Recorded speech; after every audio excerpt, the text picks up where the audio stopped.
Everyone, आज का आपने हमारा थंबनेल पे तो देख लिया होगा कि what we are going to discuss today. तो now I am going to discuss how you are going to create your own hand written notes, because this is the high time you must have 10-20 papers in your hand, so that अगर examinations आपका second में से होता है then you are well prepared. अब बात आती है कि हैंड रिटन नोट्स कैसे बनाने हैं। तो see there are so many things. मेरा ऐसा मानना है when I was preparing for UGC NET, या हमने जब अपने गेट के एग्जाम्स दिए तो कहीं ना कहीं हम क्या करेंगे, हमने क्या किया था, सब हमने एक साथ पढ़ लिया था। और एग्जाम के एक महीने पहले जब आप रिवीजन शुरू करते हो तो in a day when I start with a day, correct, मैंने कुछ नया पढ़ा जो मेरा पेंडिंग रह गया। उसके बाद फिर मैंने एक मॉक टेस्ट लगाया। मॉक टेस्ट में मुझे जितने भी मार्क्स आ रहे थे then I have gone through the analysis. मैंने एनालिसिस की कि क्या मिस्टेक आया, फिर उस मिस्टेक को आप थोड़ा देर ब्रेक लेने के बाद फिर उस मिस्टेक्स को एनालाइज करें। बिकॉज अगर आप डेली बेसिस पे मॉक टेस्ट लगा रहे हैं या प्रीवियस ईयर क्वेश्चन सॉल्व कर रहे हैं और आप अगर अपने मिस्टेक्स को नहीं एनालाइज करेंगे देन आपको प्रॉब्लम हो जाएगा। तो mistake analysis is very important. Now what you have to do is कि बिफोर गोइंग टू बेड आपने पूरे दिन में कितना पढ़ा है, जब आप पढ़ते हो मिस्टेक्स को लिखते हो तो आपके पास एक रफ शीट होती है, उस रफ शीट में आपने पॉइंट आउट कर लिया, ठीक है। But before going to bed, जब आप प्रॉपर अच्छे से फ्रेश अप होके सोने जाते हो, तो मेरा ये सजेशन है उस टाइम पे आप एक नोट्स ले लीजिए। वो नोट्स आपके डेडिकेटेड होना चाहिए सिर्फ आपके सेल्फ रिवीजन नोट्स के लिए। उसमें आप बहुत साफ साफ अक्षरों में ये लिखिए कि आपका इस टॉपिक से रिलेटेड ये था। जैसे let me tell you how you are going to make a notes. जैसे आज के टॉपिक में मैंने नॉर्मलाइजेशन पढ़ लिया, ठीक है, मैंने नॉर्मलाइजेशन पढ़ लिया। अब मैं इस कॉन्सेप्ट को कैसे अपने नोट्स में लिखूंगी, मैं कैसे लिखूंगी, तो नॉर्मलाइजेशन में मैं पहले लिखूंगी व्हाट इज नॉर्मलाइजेशन। तो इसका मैं लिख लूंगी एडवांटेज। क्या एडवांटेज है, तो वी नो कि नॉर्मलाइज करना मतलब आपके पास जो रिडंडेंट डेटा है, जो डुप्लीकेट डेटा है, आप उसको नॉर्मलाइज करके उसमें से सारी रिडंडेंसी रिपीटेडनेस हटा रहे हो। तो ये हमें लिखने की जरूरत नहीं है, ये आपके दिमाग में है। तो जो चीज दिमाग में है, जो आप कभी नहीं भूलते हो, उसको नोट्स में तो बिल्कुल भी नहीं लिखना है। नोट्स में वो पॉइंट लिखना है जो आपको याद नहीं होता है। अब नोट्स में हमने नॉर्मलाइजेशन का डेफिनेशन नहीं लिखा, कुछ भी नहीं लिखा, बस हमको कॉन्सेप्ट मालूम है।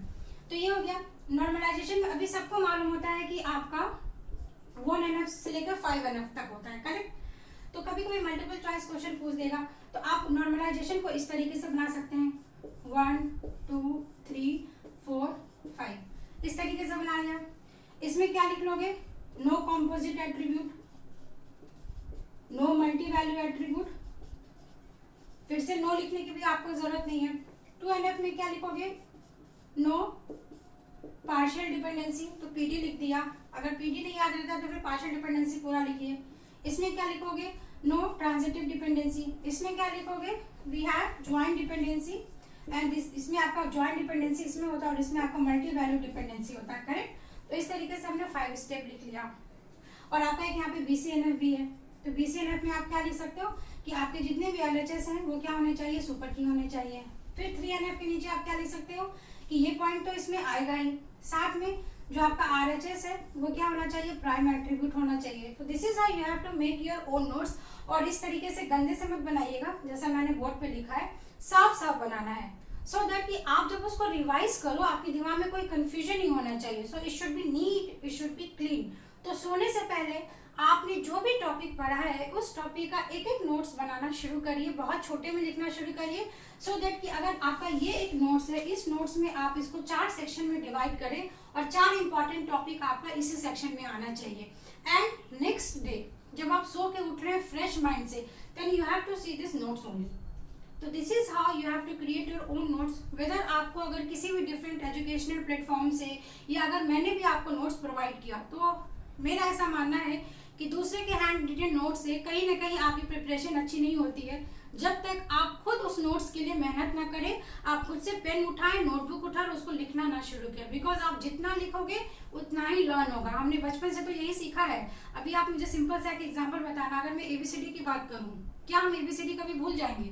कभी नहीं भूलेंगे। क्यों? क्योंकि हमने अपने बचपन में इतनी प्रैक्टिस करी है, करेक्ट। और अभी सिंपल सी बात है, अगर आज की जनरेशन अगर आप उसको ABCD नहीं सिखा तो वो भविष्य में क्या करेगा? He will not able to learn, he will not able to speak, he will not able to communicate. So this is how you have to write yourself, you have to make your own notes. तो इस video में इतना ही। अगर और भी कोई doubt है तो कमेंट सेक्शन में जरूर लिखें, बिकॉज आपके हर एक डाउट्स मेरे लिए बहुत ही वैल्यूएबल है कि whatever I have learn from my mistake, my experience, I am here to share my all the experience. So इस वीडियो में इतना ही। नेक्स्ट वीडियो के लिए चैनल को सब्सक्राइब जरूर करना और बेल आइकन को जरूर प्रेस करके रखें, so that each and every video का नोटिफिकेशन आप तक जरूर पहुंचे। तो thanks for watching, thank you so much.